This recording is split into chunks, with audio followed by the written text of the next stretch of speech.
The full assurance of faith. I know that my Redeemer lives, and that in the end he will stand upon the earth. Job 19:25. How do you know something? What is knowing? Is it absolute scientific certainty? Science is never certain because it is always dissecting and questioning itself. That is why the phrase settled science is an oxymoron. There is no such thing.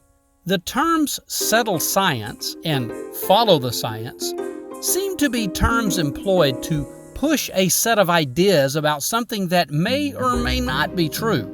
It is a modern use of language to convey dogma. Historically, religious folks have pressed hard the use of dogma in their language, but they do not have a monopoly on the practice. It is interesting and actually alarming how secular society can employ dogmatic principles to thought and practice, maybe not in the name of a deity or a religious book, but in the name of science or popular opinion, or maybe in their prediction of the future.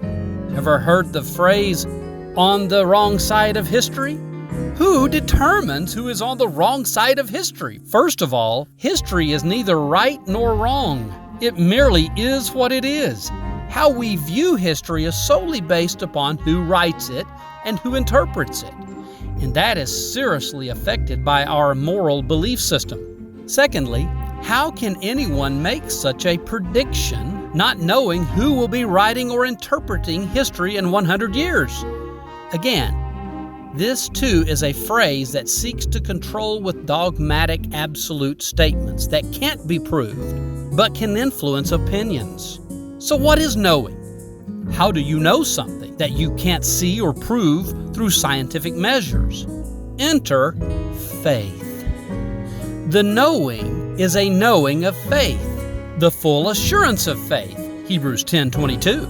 You can't prove it in the natural, but you believe it, to the point that it affects how you live and ultimately how you feel. My Redeemer is Jesus. He has purchased me from the chains of sin and death. I know that He lives, not because I have photos of Him or of His resurrection. I know by faith that He is alive, and that knowing has affected the way I live and ultimately the way I feel. I don't have to strong-arm anyone with my religious convictions in order to pressure them into my beliefs. I merely am required to live by faith and enjoy the peaceful assurance it gives, trusting that this, rather than dogmatism, will persuade others.